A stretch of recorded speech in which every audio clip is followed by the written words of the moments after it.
Si magnet AC itu tidak bekerja, itu bisa penyebabnya ada beberapa, Pak Taufik. Yang pertama memang magnet AC-nya sendiri dia mati.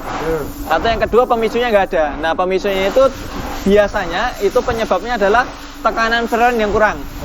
Jadi kalau tekanannya freon kurang, dia tidak akan mengirimkan sinyal ke kompresor.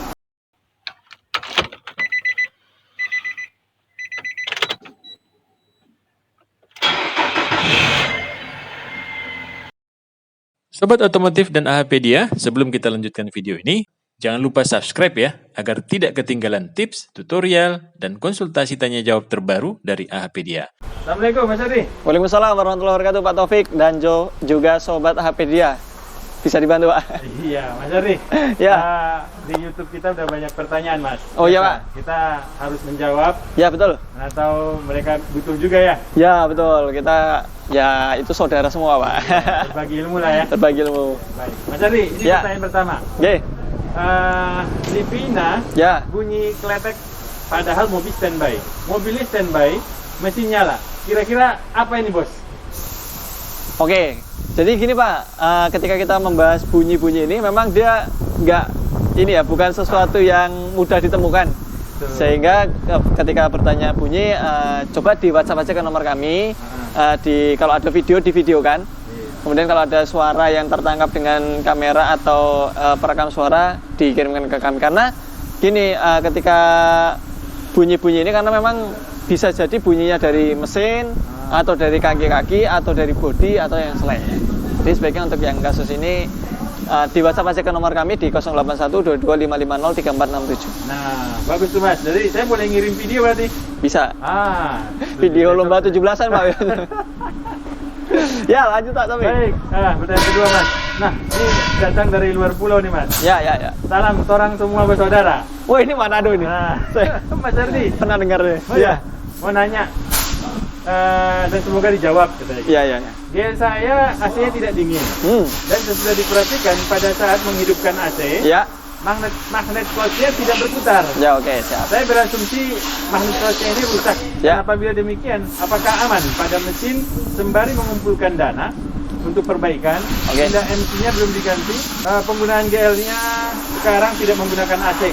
Oke, siap. Jadi dimatikan oleh Oke. AC-nya. Jadi ketika AC ini atau si magnet AC itu tidak bekerja, itu bisa penyebabnya ada beberapa, Pak Taufik. Yang pertama memang magnet AC-nya sendiri dia mati. Atau yang kedua pemicunya nggak ada. Nah, pemicunya itu biasanya itu penyebabnya adalah tekanan freon yang kurang. Jadi kalau tekanannya freon kurang, dia tidak akan mengirimkan sinyal ke kompresor. Tujuannya untuk mengamankan, jangan sampai nanti sinyal ada, kompresor tetap bekerja sementara freon yang dipompa tidak ada. Justru itu akan menjadikan freon aus dalamnya, Pak. Karena ketika freon memompa itu pasti dia kan akan ada oli yang ikut keluar. Iya, benar. Sehingga kompresor nanti kering dan kompresor bisa rusak. Nah, justru amannya adalah tidak dipergunakan jika sudah terjadi seperti itu. Tapi apabila magnet AC-nya yang rusak dikarenakan bearingnya, misalnya tadi Bapak melaporkan bahwasanya dia AC-nya tidak dingin, kemudian AC tersebut kalau tidak digunakan bagaimana atau tidak diganti dulu sebagaimana, maka apabila tidak timbul suara aneh, itu tetap aman. Seperti itu. Jadi nanti ketika perbaikannya nanti diperhatikan lagi tekanannya freon, kemudian kondisi magnet AC2 ini yang harus diperhatikan. Berarti sebenarnya beliau itu bisa ngecek freonnya dulu berarti ya? Ya, cek freonnya dulu dengan cara Pak. Ditekan pakai obeng atau apa di pipa AC-nya. Ya, kemarin sudah ada tuh. Nanti Ya. kita kasih di link atas ya. Link atasnya sudah. Oke, baik. Siap.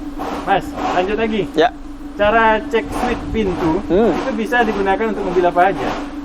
Cek switch pintu. Yang kemarin yang di Oh iya, itu 10 untuk kali yang itu loh. tipe-tipe mobil Nissan yang memiliki PDMR. Apa aja tuh?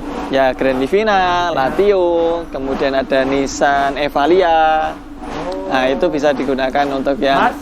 Nissan Mars bisa. Oh, bisa. C26 juga bisa. Oke, baik. Berarti hampir semua ya? Iya, nggak Bisa. semua. Datsun nggak bisa. Oh, Datsun juga bisa. Baik. Nah, pertanyaan berikutnya Mas. Ya. Saya baru minang yang manual. Berarti ini cerita Evalia. Oh ya, Evalia yang Evalia pernah kita manual. upload ya. Tapi koplingnya keras banget. Apakah ini memang karakternya? Jadi gini Pak, betul sekali. Kopling keras bisa saja menimpa mobil-mobil selain Evalia, seperti Mart, Livina. Kemudian karena dia sudah menggunakan tipe silinder, karena dia menggunakan silinder itu, jadi dia meneruskan ini Pak, kondisi matahari atau cover clutch. Kalau cover clutchnya pegas, diafragmanya dia sudah keras, maka dia akan berefek kepada ini pijakan kopling yang keras. Jadi keras itu bisa jadi pertama karena kampas koplingnya tipis, sehingga dia bergesekan dengan mataharinya, akhirnya merembet panas tersebut ke ini pegas diafragmanya, sehingga pegas diafragmanya menjadi keras. Atau mungkin juga karena si ininya Pak, si mataharinya itu memang dia sudah aus, mengalami aus. Jadi kedua kampas dan juga mataharinya ini aus, sehingga imbasnya pijakan menjadi keras. Jadi si master kopling bagian bawah itu menjadi keras kinerjanya, seperti itu. Nah kalau sudah kayak gitu, sebaiknya segera dibudgetkan untuk ini penggantian kopling set. Kalau untuk Evalia harganya 2.800.000-an. Original. Mas, ini tentang remap kemarin nih, Evalia. Oh iya, remap. Ada yang bilang kalau di remap nanti berpengaruh pada usia mesin. Yang lain jadi lebih pendek katanya. Usia mesin jadi part-part yang lain jadi lebih pendek. Iya, iya. Bagaimana seperti itu Mas katanya? Ya. Terus biaya remapnya berapa? Oke. Jadi kalau untuk remap sendiri memang seperti kita pernah sampaikan Pak Taufik ya, bahwasanya di remap itu ketika dia power atau mapnya itu merubahnya terlalu ekstrim besar, maka tanpa perubahan mechanical mesinnya, kemudian kaki-kakinya itu tadi dia tidak dirubah juga, maka bisa jadi justru akan lebih memperpendek usia. Jadi usia mesinnya lebih pendek, kemudian kaki-kaki as rodanya lebih pendek, seperti itu. Jadi ketika kita melakukan mapping ini untuk apa gitu? Untuk drag kah atau untuk harian kah? Nah kalau untuk harian maka kita nge-mapnya, ubahnya kita ubah sedikit saja sesuai dengan kondisi jalan atau sesuai dengan yang diinginkan oleh pengemudi. Baik, harganya gimana Mas? Oh iya, untuk harganya dia 2 juta sampai dengan 3 juta rupiah kalau di kita. Baik. Pertanyaan berikutnya Mas. Ya. Ini saran kaitannya ya. Sering-sering jual kondisi begini Mas, yang Evalia dijual kemarin. Oh iya. Siapa tahu kapan-kapan saya pas di hati. Nah, dia pencinta Grand Livina. Oke, ya betul sekali ya. Kita sedang merambah ke arah sana ya. Semoga diberikan kelancaran, mulai dari mencari unitnya, kemudian kita mulai proses perbaikan sampai dengan nanti kita jual kepada calon pembeli ini dengan kondisi mobil yang memang sudah sehat. Jadi tujuan kami adalah selain untuk mengedukasi ke calon pembeli bahwasanya memang membeli mobil second itu memang membutuhkan perawatan. Jadi membutuhkan budget untuk perawatan atau perbaikan. Tapi paling enggak dengan kita sudah sebelumnya dilakukan perbaikan yang part-part urgent, maka paling tidak ketika pelanggan atau calon pembeli ini menggunakan mobil dari kita, itu dalam jangka waktu ke depan sedikit sekali untuk PR yang dilakukannya. Mas, ini pertanyaan lagi nih. Mobil saya di putaran bawah itu nggak bisa digeber. Harus santai dan penuh perasaan. Iya. Bawahnya gitu ya. Iya. Nah, kalau seperti ini jadi konsumsi bahan bakar bagaimana? Jadi boros nggak habis di remap? Oke, jadi ketika remap itu Pak Taufik, kita ubah di torsinya ya. Jadi supaya dia di putaran, kadang kan keluarnya adalah putaran bawah dia dalam. Ya, dalam. Perlu betul. Digas agak dalam sehingga dia baru bisa jalan, atau mungkin tarikannya berat. Nah tujuannya di remap itu adalah torsinya mengisi di sisi bawah.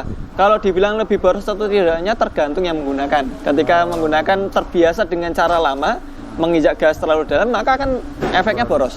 Tapi kalau dia lebih peka, kemudian menginjaknya sedikit demi sedikit sudah terasa maju, maka sesuai dengan kondisi mobil jalan, justru maka malah akan lebih irit. Kita pernah remap Pak Taufik, Nissan Grand Livina 1800 cc, ini milik Pak Rian. Itu beliau remap di kita, yang tadinya konsumsi bahan bakar 112, dipakai ke Wonosobo, jalan menanjak, itu 118. Grand Livina 1800 cc manual. Tapi beliau memang peka, ketika pakai ini torsinya nambah nih Mas.